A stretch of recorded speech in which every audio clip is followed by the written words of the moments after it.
ನೀವು ತೆಗೆದುಕೊಳ್ಳಬೇಡಿ, ಬಹಿಷ್ಕರಿಸಿ, ಕಡ್ಡಾಯವಾಗಿ ನಿಷೇಧಿಸಿ ಅಂತ ಹೇಳಿ ಪ್ರವಾದಿ ಮೊಹಮ್ಮದ್ ರವರು ತಮ್ಮ ಸಂದೇಶದಲ್ಲಿ ತಿಳಿಸ್ತಾರೆ ನೋಡಿ.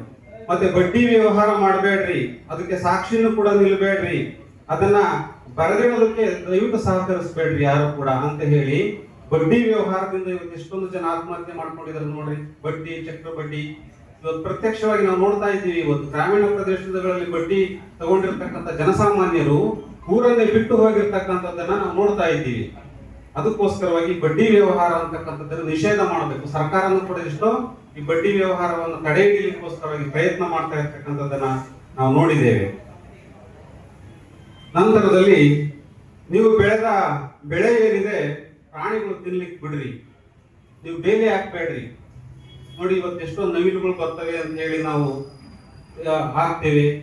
ಎಷ್ಟೋ ಆನೆಗಳು ಸತ್ತೋಗ್ಬಿಟ್ಟಿದ್ದಾವೆ ನೀವು ಕರೆಂಟ್ ಬಿಟ್ಟಿರೋದ್ರಿಂದ. ಈ ಪ್ರವಾದಿ ಮೊಹಮ್ಮದ್ ರವರು ಏನ್ ಹೇಳ್ತಾರೆ ಅಂದ್ರೆ, ಪ್ರಾಣಿಗಳು ತಿನ್ಲಿ ಬಿಡ್ರಿ, ಪ್ರಾಣಿಗಳು ತಿಂದ್ರೆ ಏನೂ ಆಗಲ್ಲ, ನಿಮಗೆ ಮುಂದೆ ದಾನದ ಪ್ರತಿಫಲವಿದೆ.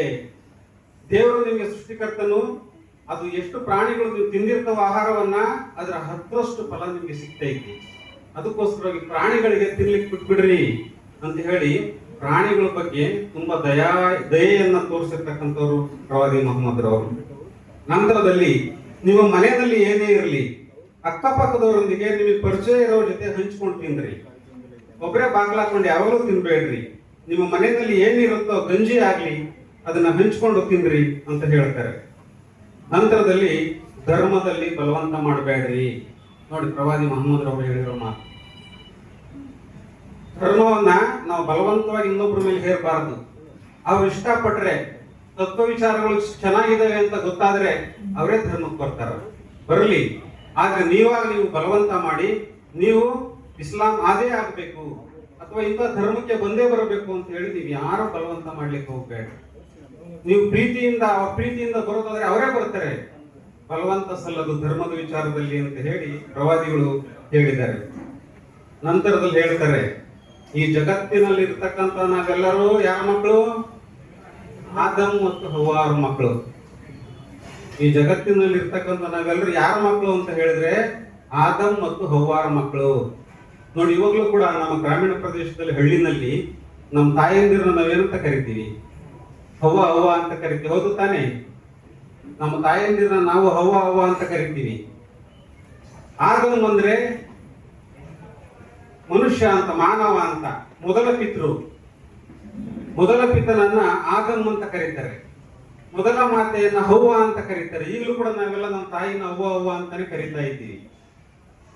ಹೀಗಾಗಿ ನಾವು ಭೇದ ಭಾವವನ್ನು ಯಾಕೆ ಮಾಡಬೇಕು? ನಾವು ಈ ಜಗತ್ತಿನಲ್ಲಿ ಮೂಲೆಗಳಲ್ಲಿ ಯಾವುದೇ ಜನಾಂಗ ಇರಲಿ, ಯಾವುದೇ ಬುಡಕಟ್ಟು ಇರಲಿ, ಕಪ್ಪು ಇರಲಿ, ಬಿಳಿ ಇರಲಿ, ಕೆಂಚ ಇರಲಿ, ಅವ್ರನ್ನ ಎಲ್ಲರೂ ಕೂಡ ಸಮಾನತೆಯಿಂದ ಕಾಣ್ರಿ, ಭೇದ ಭಾವ ಮಾಡಬೇಡ್ರಿ.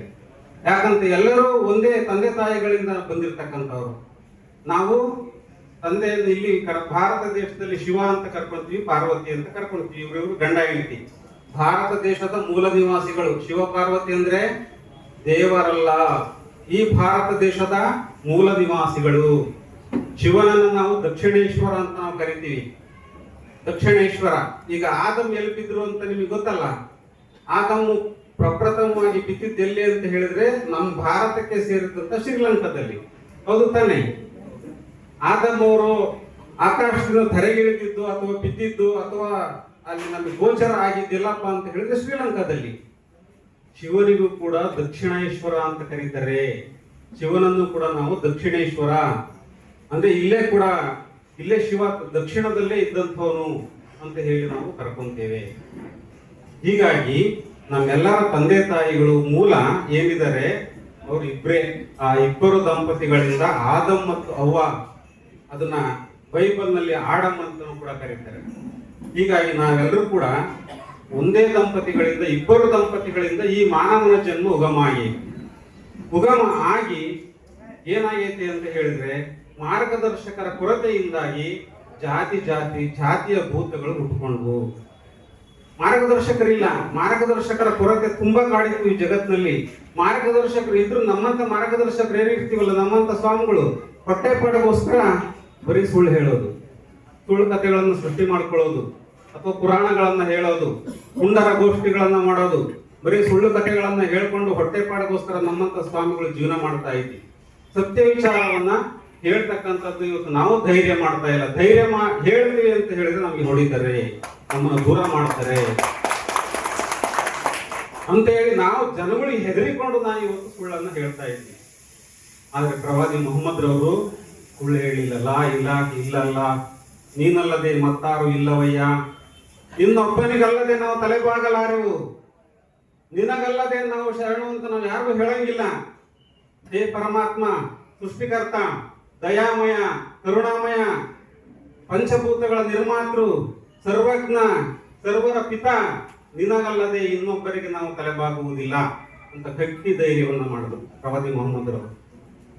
ಅವತ್ತಿನಿಂದ ಇವತ್ತು ಅವರ ಅನುಯಾಯಿಗಳಾದಂತಹ ತಾವುಗಳೆಲ್ಲರೂ ಕೂಡ ಏಕದೇವೋಪಾಸನೆಯನ್ನ ಮಾಡಿಕೊಂಡು ಬರ್ತಾ ಇದ್ವಿ.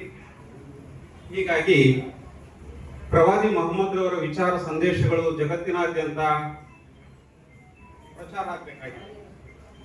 ಅವರು ಹೆಣ್ಣು ಮಕ್ಕಳಿಗೆ ಒಂದು ಗೌರವವನ್ನು ಕೊಟ್ಟಷ್ಟು ಬಹುತೇಕ ಈ ಜಗತ್ತಿನಲ್ಲಿ ಯಾರು ಕೂಡ ಕೊಟ್ಟಿಲ್ಲ. ಶಿಕ್ಷಣಕ್ಕೆ ಅವ್ರು ಹೇಳ್ದಂಗೆ ಈ ಜಗತ್ತಿನಲ್ಲಿ ಯಾರು ಕೂಡ ಹೇಳಿಲ್ಲ. ಪ್ರವಾದಿ ಮೊಹಮ್ಮದ್ ರವರು ಹೇಳ್ತಾರೆ, ನೀವು ಶಿಕ್ಷಣವನ್ನ ಪಡ್ಕೊಳ್ಬೇಕು ಅಂತಾರೆ ಚೀನಾ ದೇಶಕ್ಕೆ ಬೇಕಾದ್ರೂ ಹೋಗ್ರಿ, ವಿದ್ಯೆ ಕಲ್ತ್ಕೊಳ್ರಿ ಅಂತ ಹೇಳ್ತಾರೆ. ಆದ್ರೆ ದುರಂತ, ಕೆಲವು ಕಡೆ ಹೆಣ್ಣು ಮಕ್ಕಳು ಶಾಲೆಗಳ ಮೇಲೆ ದಾಳಿ ಮಾಡಿ ಬಾಂಬಾನ ಇಷ್ಟು ಅವರನ್ನು ಸಾಯಿಸ್ತಾ ಇರ್ತಕ್ಕಂಥದ್ದನ್ನ ನಮ್ಮ ನೋಡಿದ್ರೆ ನಮಗೆ ಬೇಜಾರಾಗುತ್ತೆ. ನಮಗೆ ಓದ್ತಾ ಇದ್ದೀವಿ, ಪಾಕಿಸ್ತಾನದ ಕೆಲವು ಭಾಗಗಳಲ್ಲಿ ಕೆಲವರು ಹೆಣ್ಣು ಮಕ್ಕಳು ಓದ್ತಾ ಇರೋ ಶಾಲೆಗಳ ಮೇಲೆ ದಾಳಿ ಮಾಡಿ ಎಷ್ಟೋ ಜನ ಹೆಣ್ಣು ಮಕ್ಕಳುಗಳು ತೀರ್ಕೊಂಡಿದ್ದಾರೆ. ಆದ್ರೆ ಪ್ರವಾದಿ ಮೊಹಮ್ಮದ್ ಅವರು ಏನ್ ಹೇಳ್ತಾ ಇದ್ದಾರೆ, ಅವರು ಹೆಣ್ಣಿಗೆ ಗಂಡಿಗೆ ಅಂತ ಹೇಳಿಲ್ಲ. ನೀವು ಶಿಕ್ಷಣವನ್ನು ಕಲಿಬೇಕು ಅಂತ ಹೇಳಿದ್ರೆ ಚೀನಾ ದೇಶಕ್ಕೆ ಬೇಕಾದ್ರೂ ಹೋಗಿ ವಿದ್ಯೆಯನ್ನ ಕಲ್ತ್ಕೊಳ್ರಿ. ನೀವು ಶಿಕ್ಷಣ ಅಂತಕ್ಕಂಥದ್ದು ಬಹಳ ಮುಖ್ಯ. ಪ್ರತಿಯೊಬ್ಬ ಮನುಷ್ಯನಿಗೂ ಶಿಕ್ಷಣ ಬೇಕು. ಯಾವ ಶಿಕ್ಷಣ ಬೇಕು ಅಂತ ಹೇಳಿದ್ರೆ ಸಂಸ್ಕಾರ ಕೊಡುವಂತ ಶಿಕ್ಷಣ ಬೇಕು. ಕಳ ಬೇಡ, ಕೊಲ ಬೇಡ, ಹುಸಿ ನುಡಿಯಲು ಬೇಡ ಅಂತ ಏನು ಬಸವಣ್ಣವರು ಹೇಳ್ತಾರೆ, ಅಂತ ಶಿಕ್ಷಣವನ್ನ ಕಲ್ತ್ಕೊಳ್ರಿ ಅಂತ ಹೇಳಿ ಪ್ರವಾದಿ ಮೊಹಮ್ಮದ್ ರವರು ಹೇಳ್ತಾರೆ. ನಂತರದಲ್ಲಿ ಇವತ್ತು ವರದಕ್ಷಿಣೆಯ ಒಂದು ಪೀಡೆ ಬಹಳಷ್ಟು ಹೆಣ್ಣು ಮಕ್ಕಳನ್ನ ಬಲಿ ತಕ್ಕೊಂಡೈತೆ. ಆದ್ರೆ ಪ್ರವಾದಿ ಮೊಹಮ್ಮದ್ ರವರು ಹೇಳ್ತಾರೆ, ವಧುಧನವನ್ನ ಪಾವತಿಸಿಯೇ ವಿವಾಹವಾಗಿ. ನೋಡ್ರಿ ಹೆಂಗೆ ಹೇಳ್ತಾರೆ. ನಾವೇನು ಯೋಚನೆ ಮಾಡ್ತಾ ಇದ್ವಿ ಅದಕ್ಕೆ ಉಲ್ಟಾ ಹೇಳ್ತಾ ಇದ್ದಾರೆ. ನಾವೆಲ್ಲ ವರದಕ್ಷಿಣೆ ತಗೊಳ್ರಿ ಅಂತ ಹೇಳ್ತಾರಲ್ಲ, ಇಲ್ಲಿ ವರದಕ್ಷಿಣೆ ಇಲ್ದಲೆ ಮದುವೆ ಆಗಂಗಿಲ್ಲ ಅಂತ ಹೇಳಿ ದೊಡ್ಡ ದೊಡ್ಡ ಚೌಲ್ಟ್ರಿಗಳಿಗೂ ಕೂಡ ಹೆಣ್ಮಕ್ಳಿಂದಲೇ ಖರ್ಚು ಮಾಡಿಸ್ತಾ ಇದ್ದಾರೆ ಇವತ್ತು. ಆದ್ರೆ ಪ್ರವಾದಿ ಮೊಹಮ್ಮದ್ ರವರು ಏನ್ ಹೇಳ್ತಾ ಇದ್ದಾರೆ ಅಂದ್ರೆ, ವಧುಧನವನ್ನು ಪಾವತಿಸಿಯೇ ವಿವಾಹವಾಗಿ. ನೀವು ಹೆಣ್ಣು ಮಕ್ಕಳಿಗೆ ಅವ್ರ ತಂದೆ ತಾಯಿಗೆ ಹಣ ಕೊಟ್ಟು ಅವ್ರ ಮನೆಗೆಲ್ಲ ಸಾಮಾನು ತಗೊಂಡಾಗ ಹಾಕಿ ನೀವು ಮದುವೆ ಮಾಡ್ಕೊಂಡು ಬರ್ಬೇಕು ಅಂತೇಳಿ ಪ್ರವಾದಿ ಮೊಹಮ್ಮದ್ ರವರು ಹೇಳ್ತಾ ಇದ್ದಾರೆ. ನೋಡಿ, ಎಷ್ಟೊಂದು ವೈಜ್ಞಾನಿಕವಾಗಿದೆ, ಎಷ್ಟೊಂದು ವಿಚಾರ ಇದರಲ್ಲಿ ಅಡಕವಾಗಿದೆ. ಯಾಕೆ ಜನಗಳು ಅರ್ಥ ಮಾಡ್ಕೊಂತ ಇಲ್ಲ? ಎಷ್ಟೋ ಜನ ಪ್ರವಾದಿ ಮೊಹಮ್ಮದ್ ರವರನ್ನ ಬೈಯತ್ ನೋಡಿದ್ರೆ ನನಗೆ ತುಂಬಾ ಕೋಪ ಬರುತ್ತೆ. ಇಷ್ಟು ಚೆನ್ನಾಗಿ ಹೇಳಿರುವಂತ ತತ್ವಜ್ಞಾನವನ್ನ ಅರ್ಥ ಮಾಡ್ಕೊಂಡಲೇ ಪ್ರವಾದಿ ಮೊಹಮ್ಮದ್ ರವರನ್ನ ಬೈತಕ್ಕಂಥದ್ದು ಅಥವಾ ಅವಮಾನ ಮಾಡ್ತಕ್ಕಂಥದ್ದು, ನಿಂದನೆ ಮಾಡ್ತಕ್ಕಂಥದ್ದು ಸರಿಯಿಲ್ಲ ಎಂಬತಕ್ಕಂಥದ್ದನ್ನ ಹೇಳ್ತಾ ಇದ್ದೀನಿ. ಅವರು ಕೂಡ ಲೋಕ ನಾಯಕರು ಅಂತ ಹೇಳಿ ತಾವೆಲ್ಲರೂ ಕೂಡ ಕರ್ಕೊಂತೀನಿ. ಈ ಲೋಕದ ಬಹಳ ಪ್ರಭಾವಿ ನಾಯಕರಲ್ಲಿ ಒಬ್ಬರು ಅಂತ ನಮ್ಮ ನಿರೂಪಣೆಕಾರರು ಹೇಳಿದ್ರು, ಅದು ನಿಜ ಇದೆ. ಆಮೇಲೆ ನೋಡಿ, ಇನ್ನೊಂದು ಮುಖ್ಯವಾದ ವಿಚಾರವನ್ನು ಹೇಳ್ತಾರೆ, ಹೆಣ್ಣು ಶಿಶುವನ್ನು ಹತ್ಯೆ ಮಾಡಬೇಡಿ, ಹಾಗೇನಾದರೂ ಮಾಡಿದರೆ ನನ್ನನ್ನು ಯಾವ ಕಾರಣಕ್ಕಾಗಿ ಕೊಲ್ಲಲಾಯಿತು ಎಂದು ಆ ದೇವರು ಮಗುವನ್ನೇ ಕೇಳುವನು, ಅಪರಾಧಿ ಹಾಗೂ ಹೆತ್ತವರಿಗೆ ಶಿಕ್ಷೆ ಕೊಡುವನು. ನೋಡ್ರಿ, ಹೆಣ್ಣು ಮಕ್ಕಳನ್ನು ಎಷ್ಟು ಇವತ್ತು ಅಭಾಷಣೆ ಮಾಡಿದರೆ ಬಹಳ, ಇವತ್ತು ಹೆಣ್ಣುಮಕ್ಳುಗಳ ಸಂಖ್ಯೆ ಬಹಳ ಕಡಿಮೆ ಆಗೈತಿ. ಎಷ್ಟೋ ಜನ ಮಠಗಳಿಗೆ ಹೋಗಿ ನೋಡಿ, ಚುಂಚುನಗಿರಿ ಮಠಕ್ಕೊಂದ್ಸರಿ 10,000 ಜನ ಗಂಡಸರು ಹೋಗಿ, ಸ್ವಾಮೀಜಿಯವರೇ ಹೆಣ್ಣಿಲ್ಲ, ನಮ್ಗೆ ಹೆಣ್ಣು ಹುಡುಕಿ ಕೊಡ್ರಿ ಅಂತ ಸ್ವಾಮಿಗಳ ಹೆಣ್ಣು ಕೇಳೋ ಪರಿಸ್ಥಿತಿ ನಿರ್ಮಾಣ ಆಗೈತಿ. ಇವತ್ತು ಹೆಣ್ಮಕ್ಳು ಸಿಗ್ತಾ ಇಲ್ಲ. ಯಾವುದೇ ಸಮುದಾಯವನ್ನ ತಗೊಳ್ರಿ,